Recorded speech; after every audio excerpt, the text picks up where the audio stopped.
I'm Claire. I'm a 29-year-old homemaker.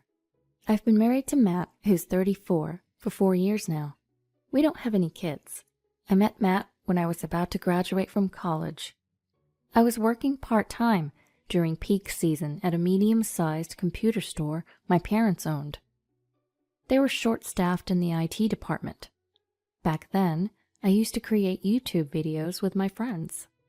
I was good at video editing and programming, so my dad relied on me a lot. Matt was the chief of the department at that time. He was meticulous, quiet, kind, and had a great rapport with people. He also had my dad's full trust. We worked on many projects together, and it didn't take long for us to start dating. Both my dad and mom supported our relationship, and our journey to marriage was smooth. After getting married, Matt started a subsidiary company with some financial help from my dad. Matt and Dad got along so well. They looked more like a real parent and child than Dad and I did. A year after its inception, Matt's company began to thrive. That's when my dad's health started deteriorating, leading to frequent hospital visits. Being deeply involved in almost every aspect of the medium-sized company, Dad couldn't manage things as before, and the business started to decline. For my part, I was somewhat reassured that Matt would be there to help me when the time came. I thought Matt would step in if things got too bad, since he had been the chief and knew the ins and outs of the company. But even though he must have known about the situation, he didn't say a word. I assumed Matt was waiting for Dad to ask for help, respecting his pride. However, Dad's condition worsened, requiring long-term hospitalization. When I rushed to visit him after getting a call from Mom, Dad, weakened by his illness, said with a grim face, "If things continue like this, we might go bankrupt." I felt he was silently asking for help. On my way out, Mom, who was helping with the accounts, asked, "Can't we consult Matt?"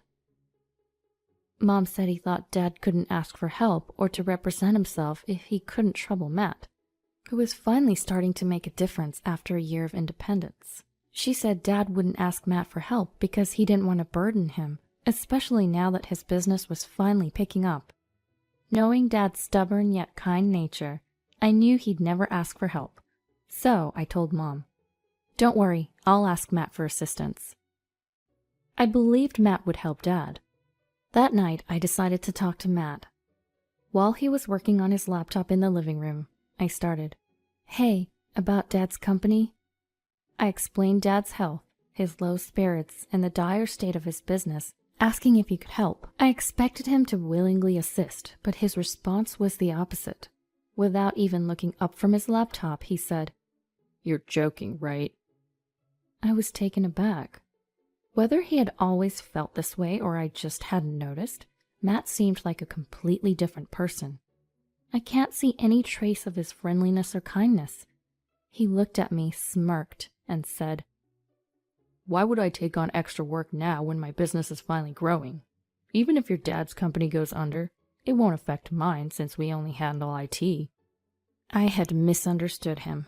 He wasn't concerned about Dad at all. I was so wrong to think that Matt would take Dad's position and not speak until Dad asked for help.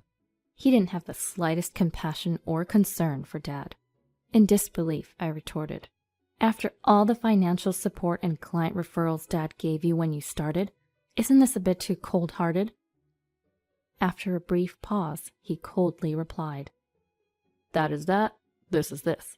Mixing personal feelings with business never ends well. What if we both go under? I've come this far, and I won't do anything that's not mutually beneficial."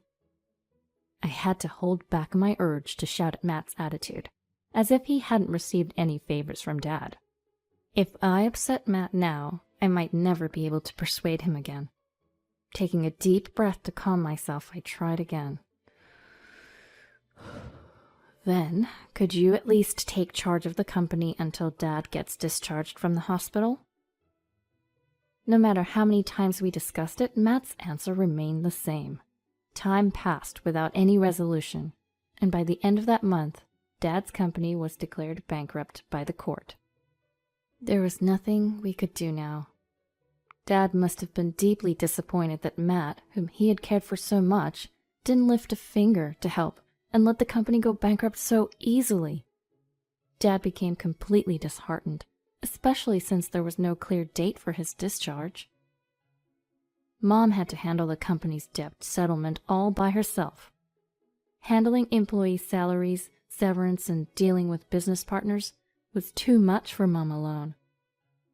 I decided to tell Matt that I wanted to go back to my parents' house to help Mom at least until the debt settlement was completed. Holding back my resentment that Matt might have prevented the bankruptcy if he had acted, I said, "I'm thinking of going back to my parents' house for a while to help Mom. Can you support us with some living expenses until things settle down?" Matt, as usual, was sitting on the couch working on his laptop. I had so many things I wanted to say, but this wasn't the time for arguments.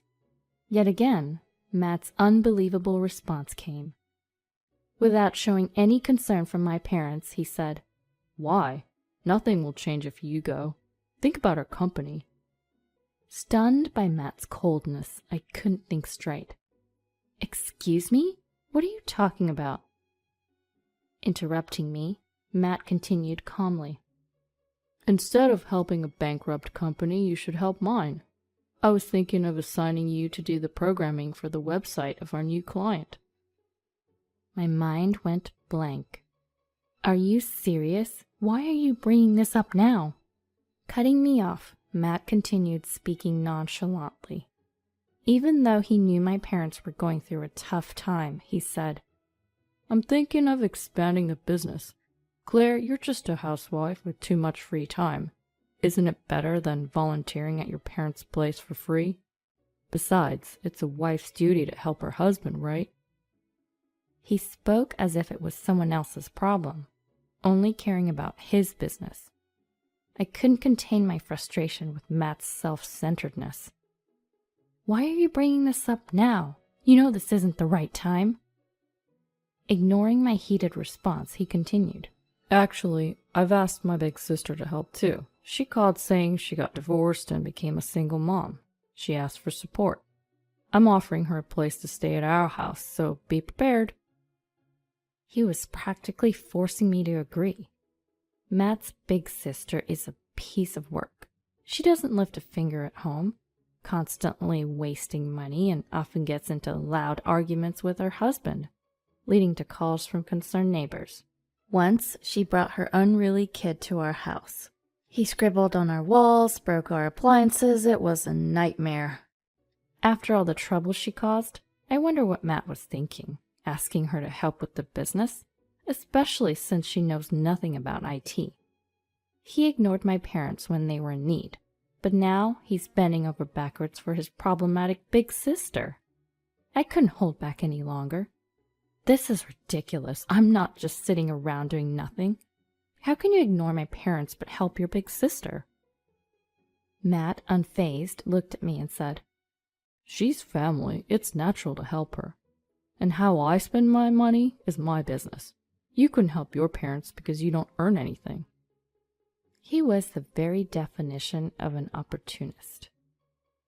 I shouted back, "So we're not family? We've supported you because we considered you family. That's why your business is thriving." Yet he calmly retorted, "You're so ungrateful. Sure, you gave me a start, but my hard work built the company. Helping your parents is a waste of time. Contribute here. By the way, my sister's moving in tomorrow." I protested, but Matt just continued with his domineering attitude. "I've made up my mind. Just follow my lead. I won't allow you to go back to your parents' house." According to him, since he provides for me, I have no right to defy him. Standing tall and puffing out his chest, he declared, "I don't need a woman who can't listen to me." He then pulled out divorce papers from his work bag. "If you can't obey, we might as well get divorced." "Why do you even have those?" I asked. He had them prepared in case I pestered him too much about helping my dad's business. I was shocked at his level of disregard for anyone outside his immediate family. I was livid. "Fine, I'll sign these and then go back to my parents." I snatched the papers, signed them, and started packing.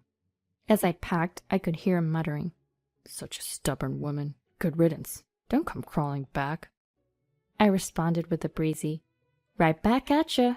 Goodbye," and left. I submitted the divorce papers and returned to my parents' home. Seeing me with my bags, my mom asked, "What happened?" After explaining, she sighed deeply, probably having her own grievances with Matt. Later, I had the rest of my belongings delivered. Not long after, I received a barrage of calls and voicemails from Matt. All his messages were desperate pleas. "Come back, help me. I'll even support your parents, just come back." Matt's plea for help was likely due to his big sister. When I had called his family to report our divorce, I had a hunch something like this might happen. His mother had complained about how her children, including his sister, had gotten divorced one after another. She went on and on about his sister's bad behavior. I had seen a glimpse of it when Matt's sister once moved into the house Matt and I shared. His mother lamented and detailed the main reason for his sister's divorce. Matt's sister had frequent intense arguments with her husband about money, chores, and parenting. These disputes involved their parents, neighbors, and even the police, but she seemed to forget them over time. Apparently, just before the divorce, she got heavily into gambling and racked up a lot of debt. After the divorce, she tried to return to her parents' home with her debt, but her father disowned her. She probably turned to Matt out of desperation. From what I've heard, I can imagine the chaos at Matt's place. Matt, being protective of his big sister, is probably being taken advantage of. Who would want to go back to such a situation? Plus, Matt's sister's child is a handful. The kid doesn't listen and is incredibly aggressive. If you try to scold him for his mischief, he becomes uncontrollable. I can visualize the mess in their house. I never want to see the scribbles and broken electronics from his pranks again. I felt like if I didn't reply, I'd keep getting endless voicemails and texts. So I sent a message saying, "Thanks for the offer, but no thanks. I don't need your help. We're not family anymore. Oh, we never were, right?"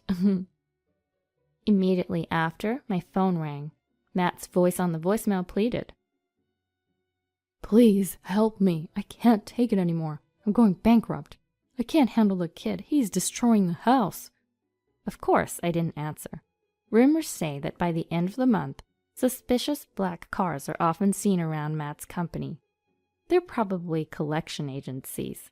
I've been contacted by mutual acquaintances about delays in his business operations and payments. It's hard because they're people I know, but I've already divorced him and have my father's business to think about. So I tell them that I can't help. About 6 months later, I received a letter. It was from Matt. Inside was a scribbled note and a marriage certificate. The note apologized and said his sister had left, asking if we could start over. I was flabbergasted. What was he thinking?